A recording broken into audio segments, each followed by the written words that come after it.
Now that you have pulled all of the documents necessary to complete your 2019 budget, I suggest including them in your budget spreadsheet.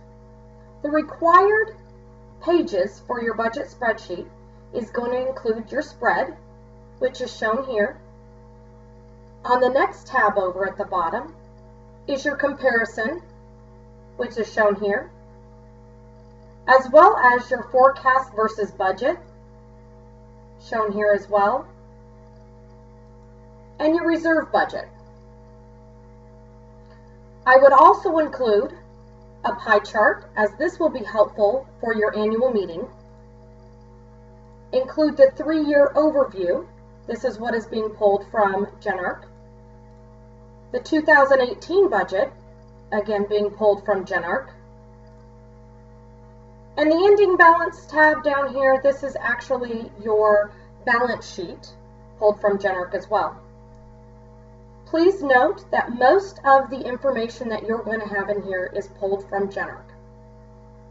So, when you are in GenArc, you will pull them into here by bringing it into an Excel spreadsheet, copying and simply pasting into the new tab.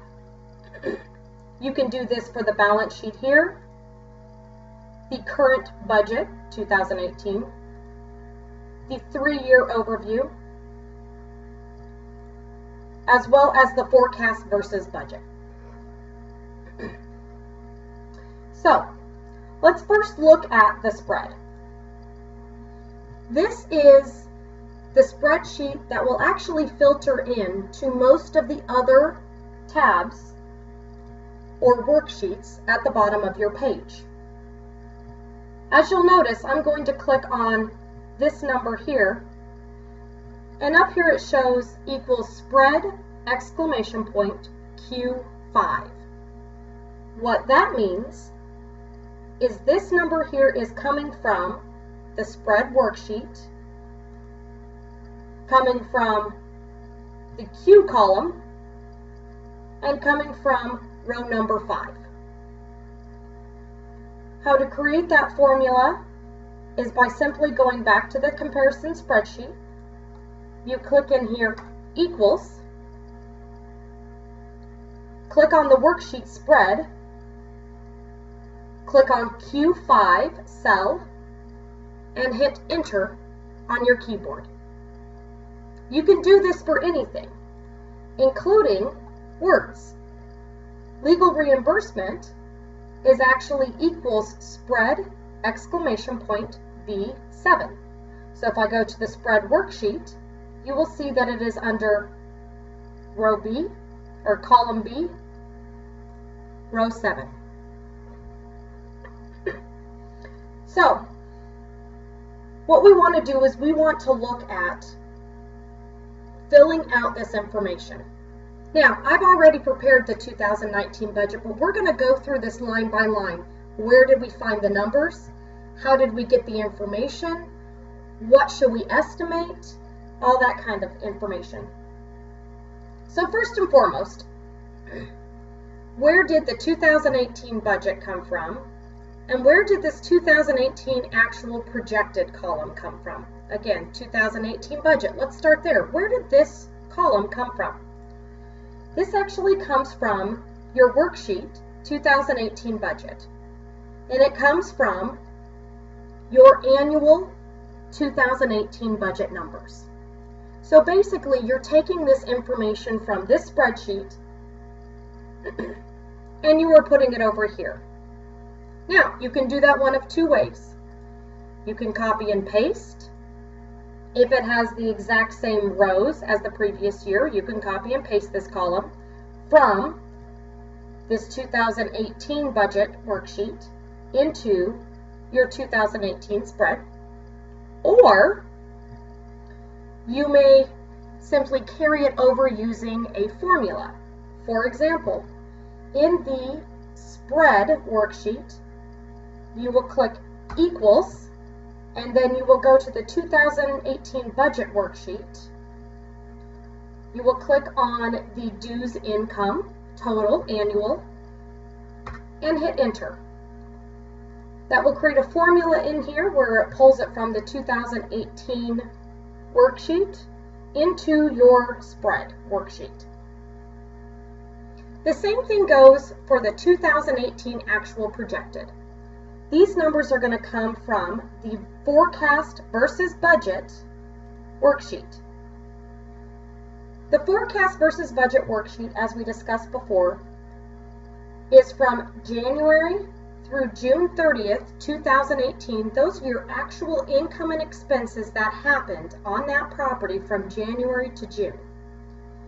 Since we're in July 2018, July is not finished, therefore we're not putting in the actual numbers in July.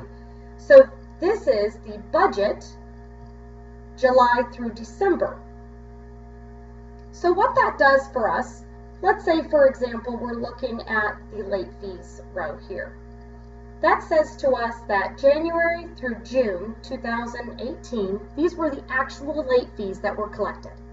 And July through December 2018, these are the budgeted. So at the end of this row, you're going to see total year forecast. That is your actuals and budgeted numbers added together.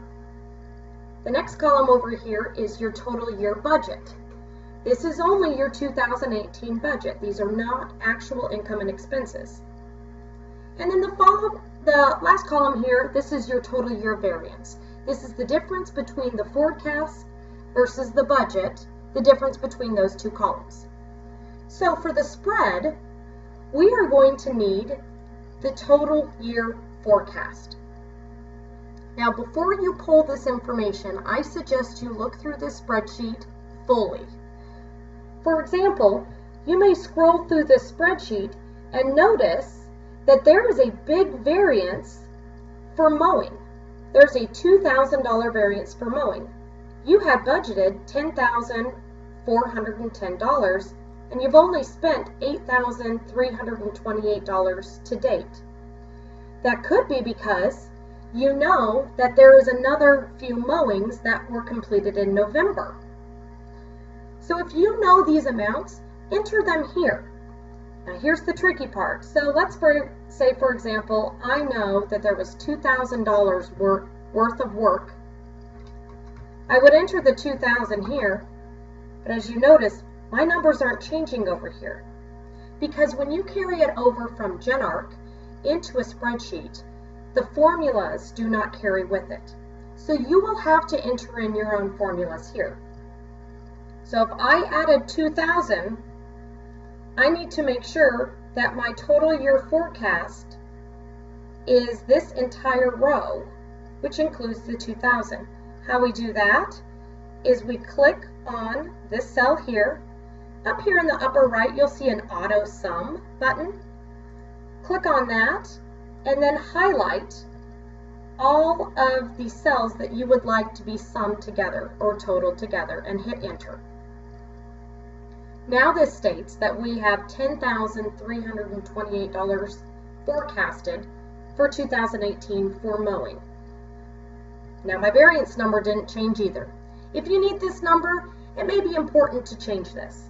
How we do it is we put in what the calculation is. It is equals this cell here minus this cell here, and then you hit enter. So now it shows that there is actually a variance of $82. Now this actually did not occur, so I'm going to go ahead and just back out all the information that I just entered in here. So again, we're going to take our total year forecast and we want to take this information and put it into our spread where it says the 2018 actual projected. Again, you can copy and paste this over, or you can use formulas just like we did here, where we are going to hit equals. We're going to go to our forecast versus budget worksheet.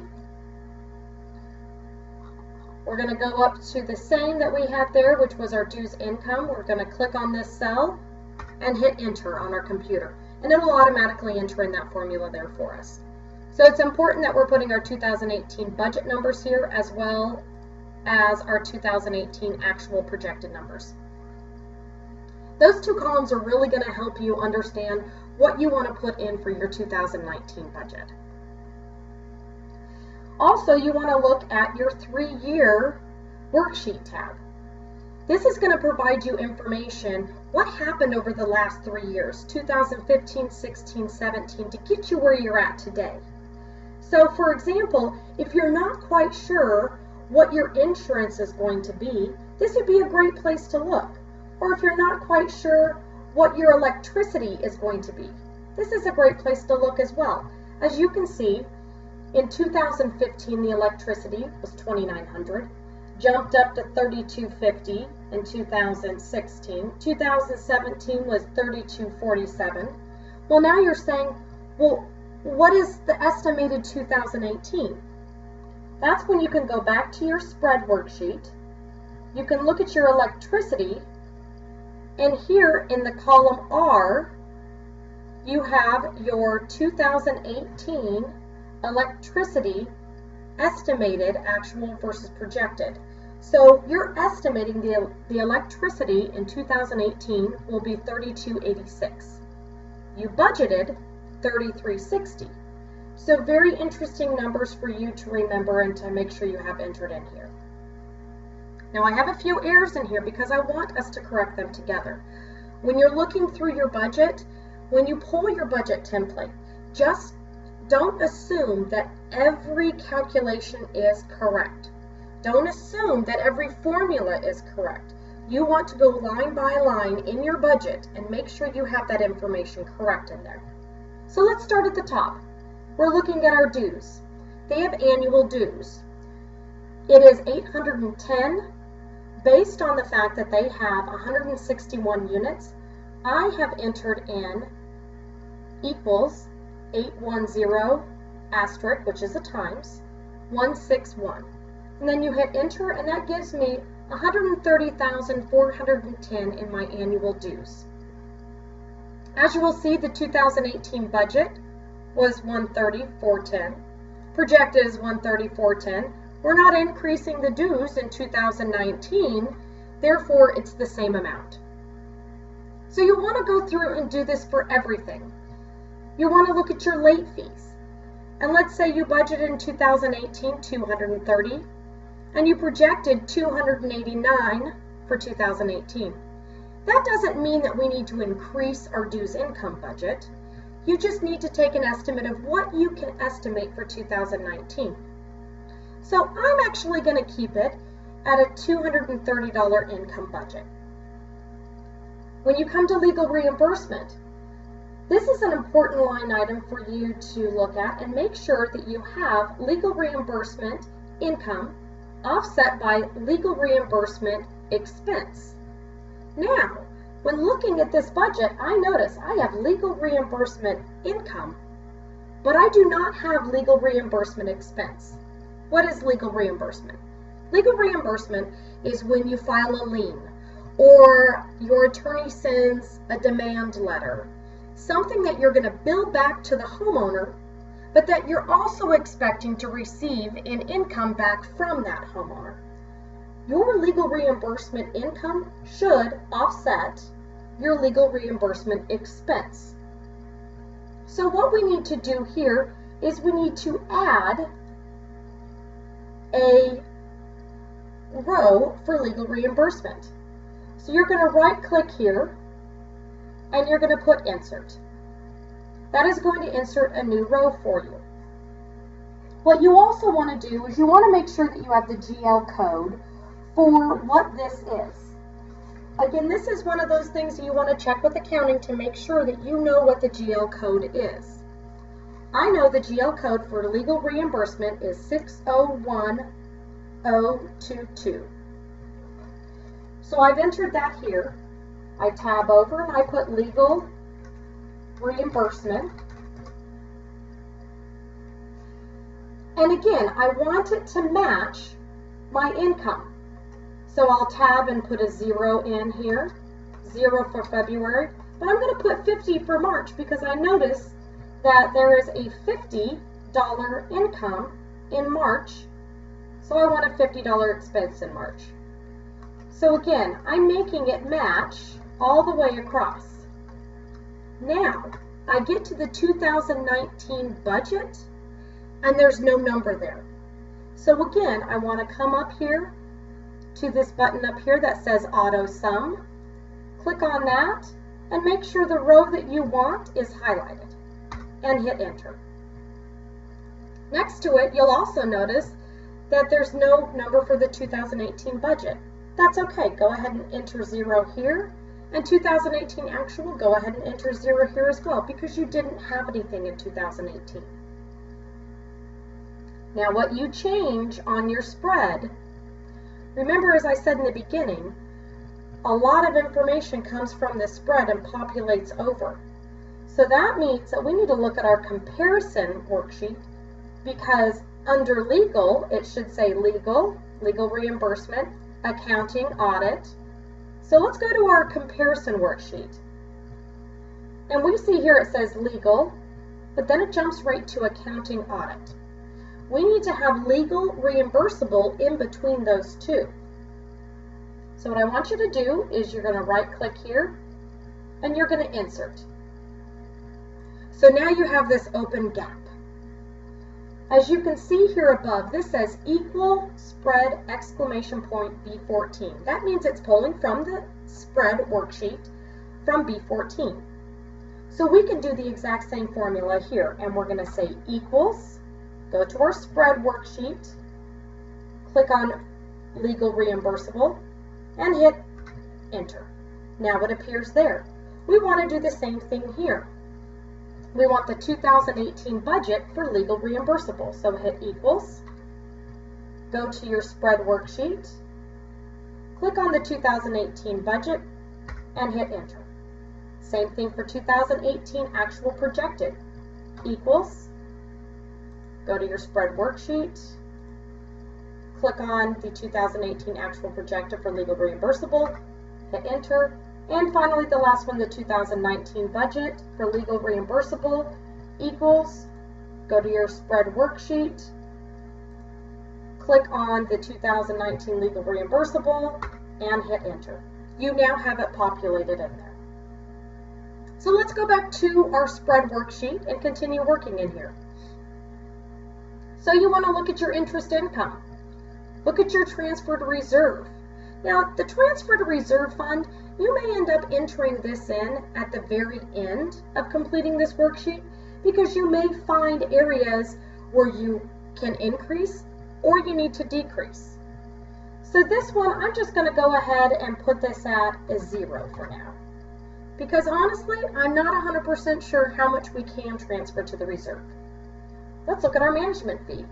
So, in order to get our management fee, we need to look at the management agreement.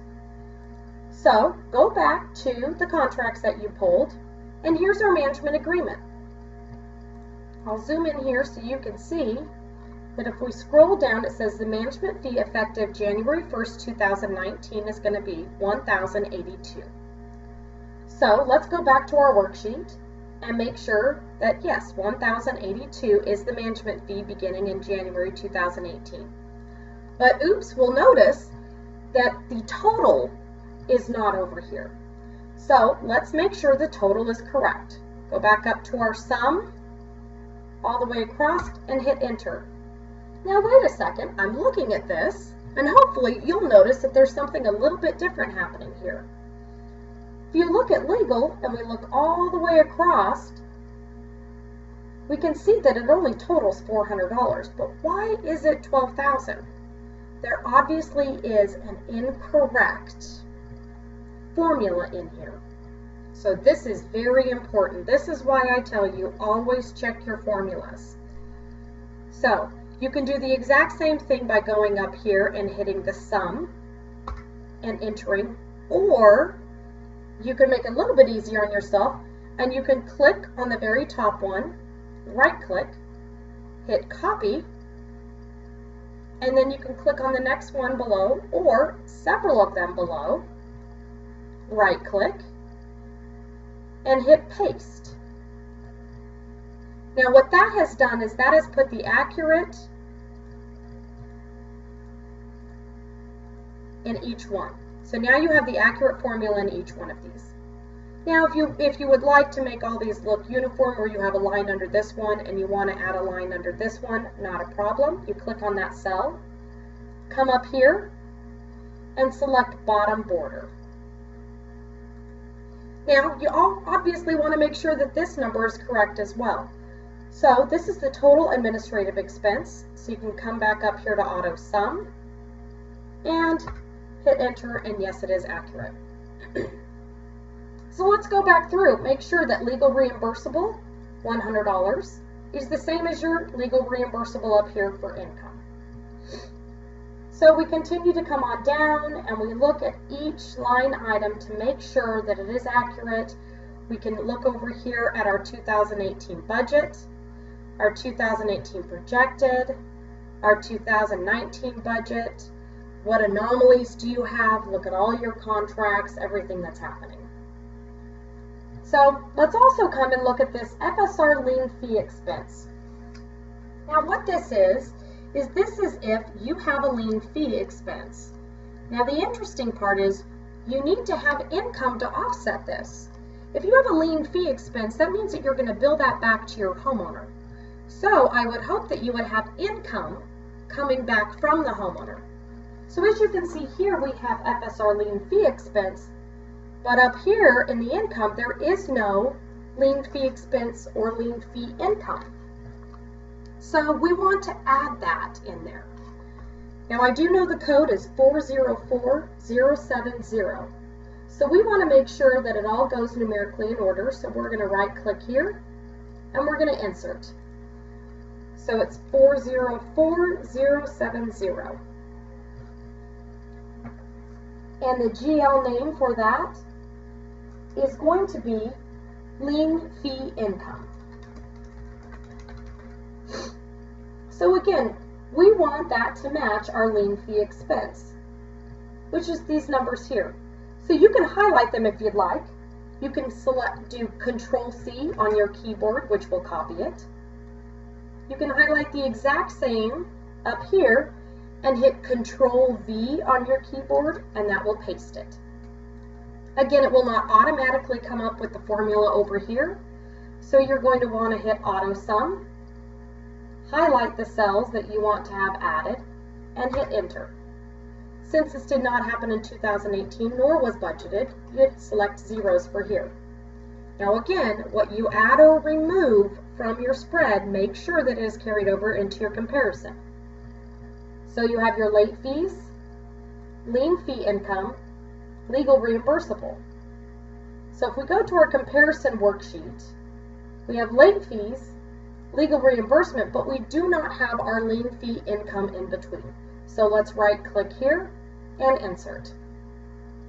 So again, we can use our formulas and we can say equals, come back to our spread worksheet, and we can select lien fee income. Now I'm going to show you another shortcut. Up here, they already have the formulas entered. If you were to highlight all three of those and hit Control-C on your keyboard to copy it, you can highlight the three below and hit Control-V on your keyboard to paste it. What this will do is it will paste the next reoccurring cells below with the formula. So for example, this one is spread exclamation point 06. The next one is 07, 08, 09, so on and so forth. So it will actually populate that formula for you. So let's go back to our comparison and continue. Now we have those two are matching the lien fee income as well as the lien fee expense. So now let's come down to our property and liability insurance. This is where you're going to want to look at your insurance contract or your insurance policy. Find out when the expiration is and enter that information there. This property pays on an annual basis and actually gets their first bill in January, so it makes it quite easy to be able to populate that information in there.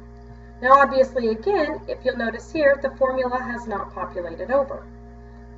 So we're going to want to auto sum and enter. Auto sum this next one as well and enter. And make sure that this here has auto summed as well and it's correct.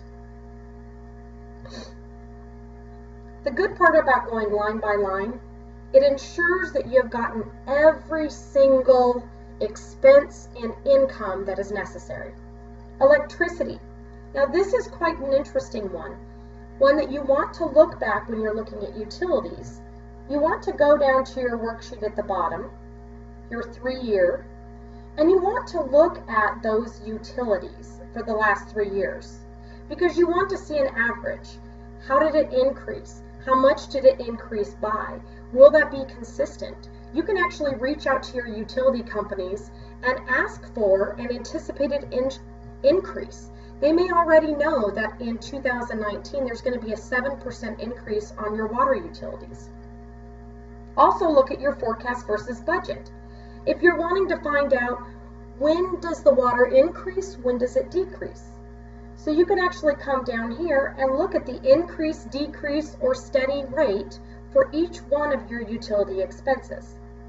You're going to use that information, and that is how you're going to come up with your numbers here.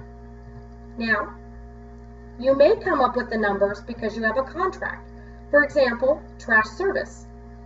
You'll want to look at your contract for trash service and find out when did it start, when was the effective date.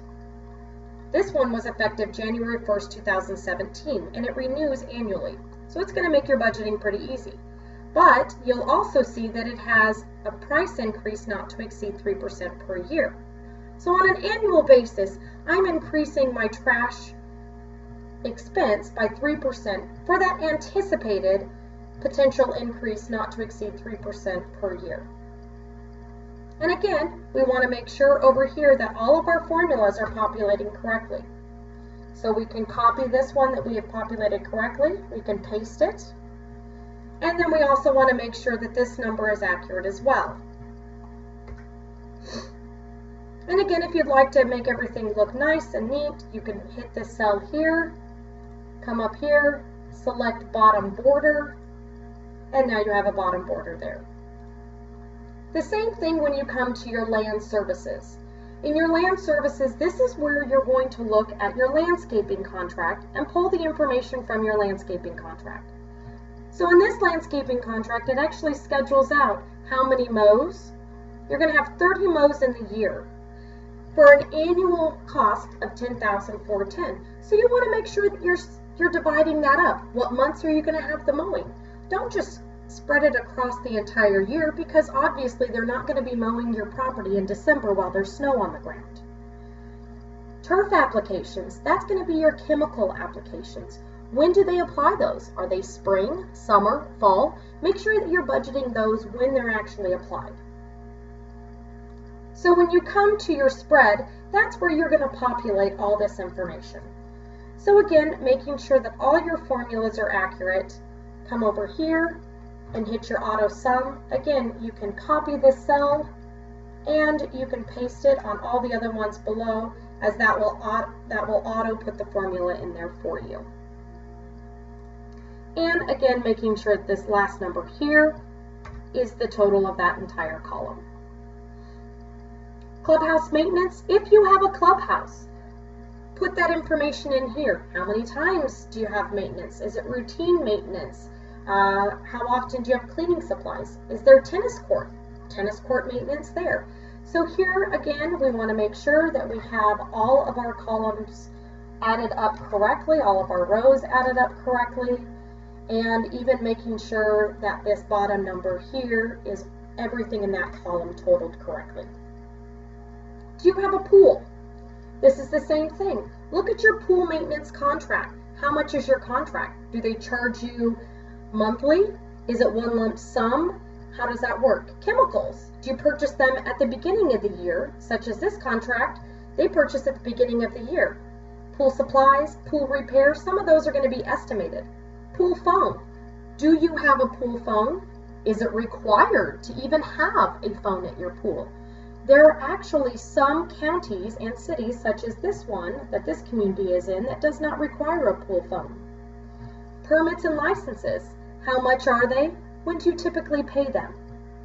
Again, you can always go down to your forecast versus budget worksheet to see when do these usually happen. If you look down here, for this one, it shows that the pool permit and license was paid in March of 2018. Well, oddly enough, I did go back through and I noticed that that one was actually paid late in the season, and you can actually pay it earlier in the season. So I now have budgeted for it to happen in January. If you do know these anomalies, make sure that you're budgeting for them. And again, come over here and make sure that everything is auto-summed correctly. Again, you can copy this cell and paste it in the rest of them. And again, making sure that this last one here is accurate. Now, we have gone through each one of those. It will take you some time to go through each one of these, looking at your contracts, comparing them to the budget, what happened last year, what happened 3 years prior. This information will take time to input. So then we want to come here and make sure that the formula for this is accurate. You can double click on this cell and it will highlight every cell that it is pulling it from. You want it to pull from the total of each one of these sections. It pulls from the total land services, total clubhouse, total pool, and all of that adds up. This formula down here, if you double click it, it pulls from the total income minus the total expenses, and that gives you your operating gain or loss depending on the year. Now this is when we can look at how much money can we contribute to the reserve account for this year.